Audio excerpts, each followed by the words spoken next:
Hi everyone, welcome to another timeless tarot reading. And to get into this reading, we're just going to relax the body and open up to whatever you're meant to hear at this time for your greatest and highest good. Let's take a deep breath in through the nose. Exhale through the mouth. One more time. Okay, this is a timeless reading, so we're just going to look at the overall theme or situation, the purpose, the release, the exchange, the activation, all that good stuff. Let's just get right into it. Okay, oh, we got Treasure Island. Who doesn't want to see that card right now? There's so much going on. Oh yeah, look at this. It's time to go, baby.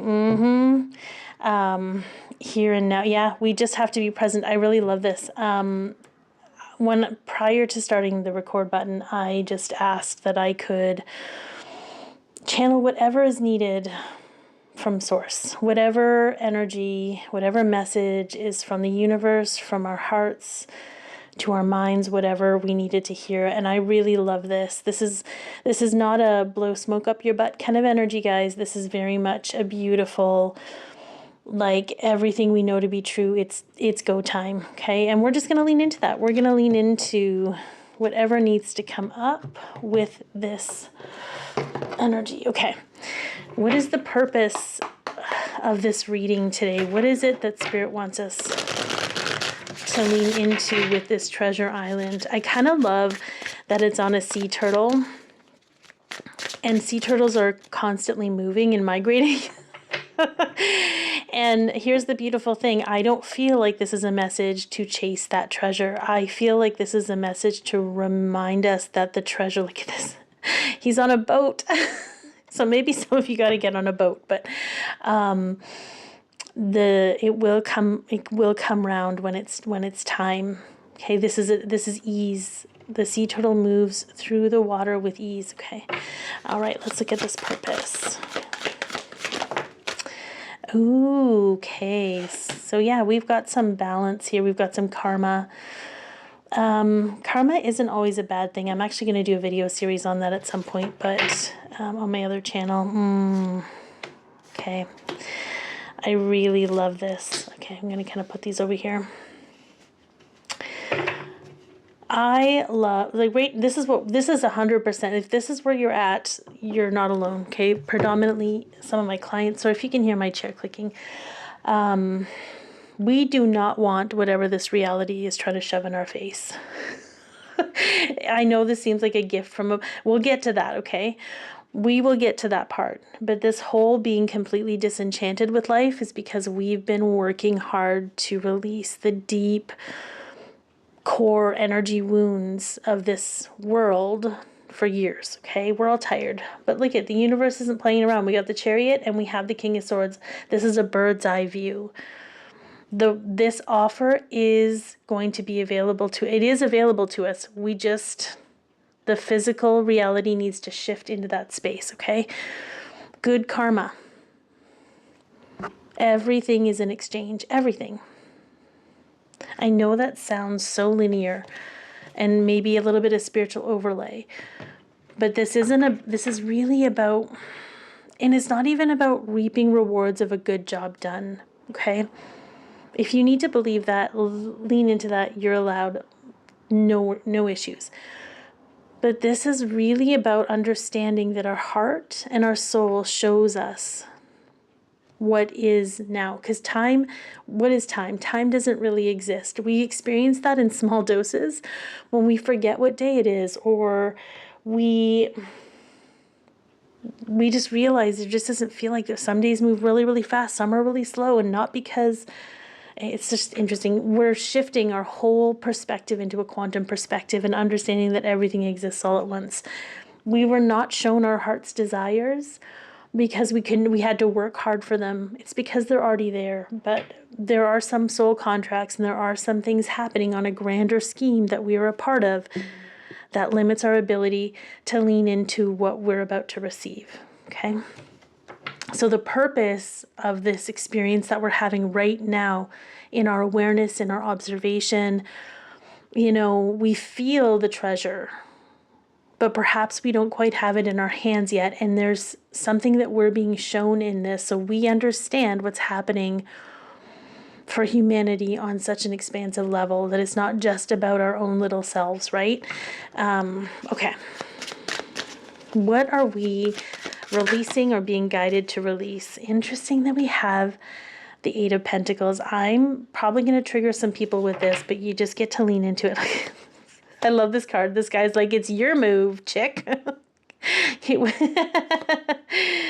And then the Four of Swords is putting the mind at ease, recognizing where, yeah, I love that we have the Hanged Man, okay? Especially, and I just did on my other channel, I did a video on divine feminine energy, that allow things to reveal themselves to you. This is not a time to effort. And even when I have to tell you, when I started, because I was going to start doing readings again, I was going to do the zodiac readings, I had it all planned out, but it just felt weird to me. And then I just got this feeling like, just do it easily. Just don't put so much effort into it. Just allow yourself to be a channel right now for whatever that is. Don't worry about the outcome. We're shifting perspectives on everything. And because of that, everything's so messy. You'll never get it perfectly right. Because the way we're ebbing and flowing in the different layers of timelines and frequencies, when you got it figured out, you probably don't. Just, you know, this is very much about putting the mind at rest, not attaching anything to the fears, like we act often out of fear. This is about letting your perspective shift. And sometimes that means there isn't any actual refinement, right? Look at all of these flowers already created. This one already has enough water. We just need to wait for it to bloom now. So if you're a doer like me, this past weekend I had to do, because I get some really intense energetic stuff happening, and I had to just close the windows. I had to close my tuning. I had to close everything out and focus on myself and whatever I needed. That was where I wanted to put my energy. So if you have to do something, do things that bring ease into your life right now, okay? Because making something happen is going to feel very frustrating, even if it's like your go-to move to get yourself out of a funk. It's a deeper lesson of allowing things to shift and what have you. I don't know if that helps or makes sense, but see, even now I'm trying to feel and sense who's watching this and cater to that narrative, but Spirit just brought me back and they're like, no, just share the message and let it activate however it's meant to activate. We are not meant to refine anything, perfect anything. We are just meant to be right now, okay? So what is happening in the exchange? Okay. Ooh, okay, that's quite, ooh, okay, that's quite a bit. The first card out, I kind of love this. She's like, can I go now? Can I go now? How about now? She's ready to cross the river, but it's not time yet. The river or the bridge is not stable enough to cross, okay? We've got the Two of Wands. We're closing out the fear of making the wrong mistake, whatever that is, and opening up to learning new aspects. This is interesting how it's in his hand, and there's magic in his hand. There's something of an energetic shift that's... The exchange is we're letting go of our impatience and opening up to the curiosity of possibility. We're not trying to navigate and perfect we're not trying to have the perfect plan. We're not trying to make things perfect. We're actually, the exchange here is to give up your fear of the unknown for curiosity of what could happen and just letting that ride out. Like, there's something really beautiful about that. I love that we have, look at this, a dawn of a new day. We've got the Ten of Cups. We've got we've got the devil. Like this, I think this is it. And we have death. Okay. These are not negative cards. These are cards that are like, you know what? It's time. You know, we're on this trajectory. We're on this runaway train. We might as well just look out we can't do anything until we get to the destination. So, and it's not about being complacent or what have you. You can still live into life, but I feel the exchange that we're being offered right now is to give up those fears for curiosity, right? Fear for curiosity. I think that's really beautiful. Okay, what? Oh, is being activated. Yeah, okay. Wow. Look at her. She's just like, is there a purpose? Like, here's what's beautiful. We are coming out of a place of, oh yeah, look at that. Oh, okay. You guys, these cards make me so excited. Oh my God. Okay. We are coming out of a time, it's almost like entering the Renaissance period, right? But even the Renaissance period had this like exaltation of art, but art it had to have a purpose, right? It had to make money. It had to give you status. We are coming out of that whole need to have that money, that status, that thing, and just entertain an element of unique expression, whatever that looks like, okay? Thinking for yourself, honoring your own energy, no matter where you are, being completely grounded and comfortable in your skin. But there might be some tower moments, right? I'm going to talk about the tower because I feel like, anyway, if you could pick a card, if you could pick a card of the tarot, what card would you be? This would be me, but this isn't about me. I just love that it showed up because truly the tower is a card that people fear because it tears down their false sense of security.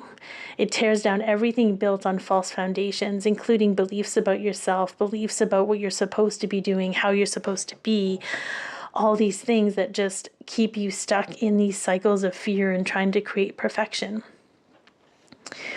But in order for you to truly embody who you are in this unique sense, like the Nine of Pentacles might as well be a queen because she's feeling good, she's looking good, she's feeling herself, she is one with herself, she's minding her business.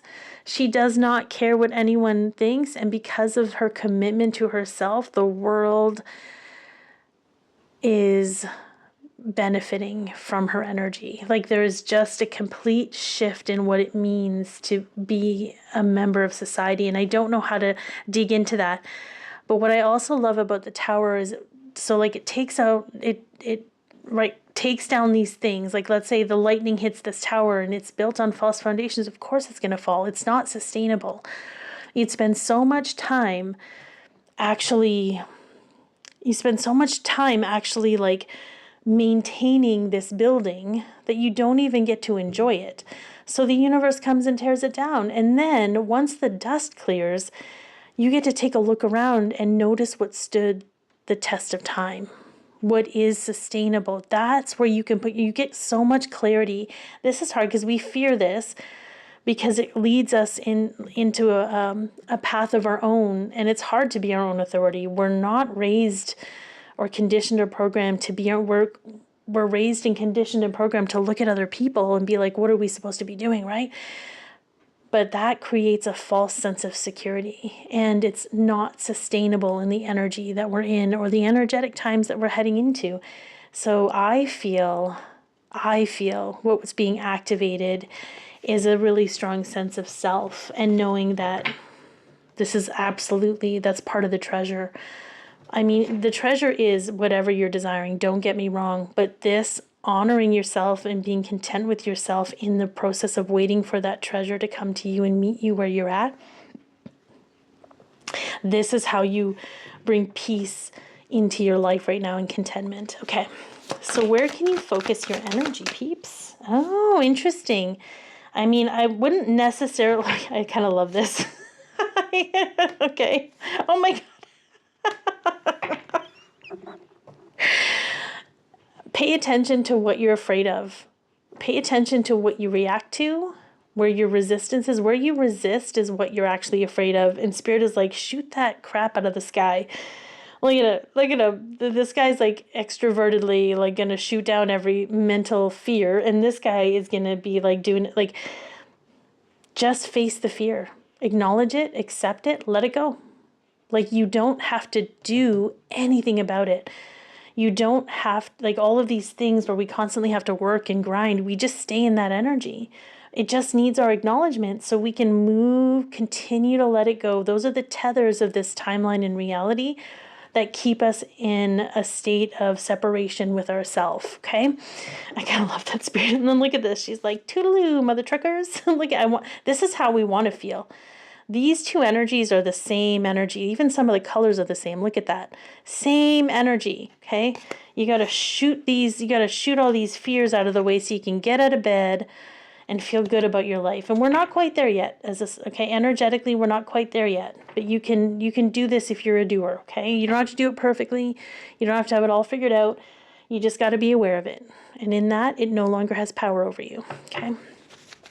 What is your guidance, okay? What is your guidance? Ooh, bang a gong, get it on. Oh, I love this. Trust your intuition. And then there was another one that came up. Oh, yeah. Okay, your path is different from everybody else's. You can rise up and claim it. This is one of the happiest cards, if not the happiest card in the deck, but it's really about the reclamation of the self. This is about a sense of being, a sense of belonging. And Spirit wants you to honor your intuition and your sensories and your sensitivities because they help you. I'm going to take this a little bit further, especially for those of you that are in the spiritual world and spiritual practice.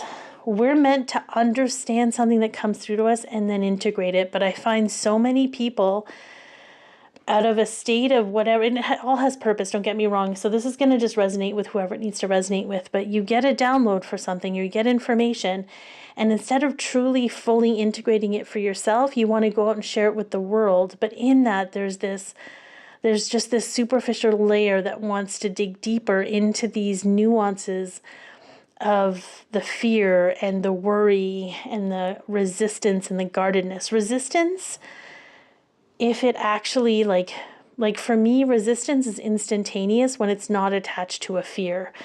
But if I'm curious about something and then resistance comes in, there's a good chance I went up into my head about it and started overthinking. But I feel like there's something in this particular, I'm going to look up this book because this is the Wild Reflections Tarot, the 5. This card serves as a reminder that attention to detail can avert misunderstandings. Stay resilient and patient, and possess the capacity to overcome obstacles diplomatically. And the simplest way to do that is be like, is this for me or is it not? This is not entertaining anybody else, and it's not being selfish. When our cups are full, truly full, we're actually more of a benefit to everybody else around us. But when we're depleted, it's not a benefit. Like, it's just, I don't know. There's so many complicated ways of interpreting this, but I got to come back. I'm just a conduit. Let's look at the potential outcome for this energy. Death. Absolutely death. Okay. Absolutely death. That makes complete sense to me. Yeah. Death of regret. Okay. Death of shame. Death of guilt. The death of needing to hold on to things out of fear, right? Being able to live the life of our dreams, being able to, untether ourselves from these beliefs that keep us small and keep us busy and keep us heavy. This is the death of what we've been trying to clear over years. And I mean, death isn't metaphor, like it's a more of a metaphorical, well, I was going to say metaphysical. It is kind of metaphysical, but it's, when I see the death card, it's kind of like a blood transfusion. You don't drain all the blood and then put blood back in. You transition over time. Okay, we have to go through this death and rebirth process in order to actually align with what we desire in our hearts. And the only action we need to take is when it's inspired and it feels good, not from a place of, anxiousness or nervousness or trying to quell the fear. You can quell your fears all you want, but it's kind of like we're not. Spirit is saying we don't need to negotiate with these emotional terrorists anymore, because that's 100% what they are. We can acknowledge their existence and then can no longer give our time and energy to them. We can shift all of that. But how you do it is going to be specific to you. I hope that this has helped, and I'm sending you all so much love. If this has helped you, please like, share, comment, and or subscribe. And I'd love to hear your interpretation of how this aligns in your life and where this has been coming up for you.